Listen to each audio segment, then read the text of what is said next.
Girl fish बनाने की तरकीब। तैयारी का मुकम्मल वक्त 60 मिनट, पकाने का वक्त 20 मिनट।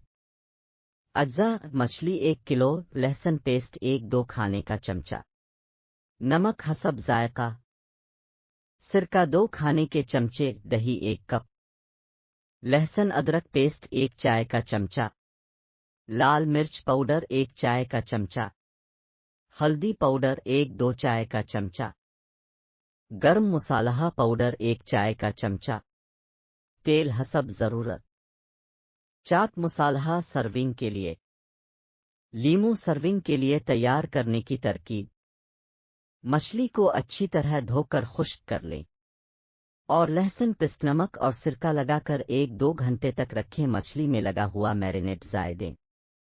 एक प्याले में दे लहसुन अदरक पिस्त, लाल मिर्च पाउडर, हल्दी पाउडर, गरम मसाला पाउडर, तेल और नमक मिक्स करके मछली पर लगाकर 1 घंटे के लिए छोड़ दें। ओवन का गर्ल जलाएं और बेकिंग ट्रे में मछली रखकर गर्ल करें। एक साइड पर कलर आ जाए तो मछली पलट दें। दोनों तरफ से मछली पक जाए तो चाट मसाले और लीमू के साथ मछली सर्व करें।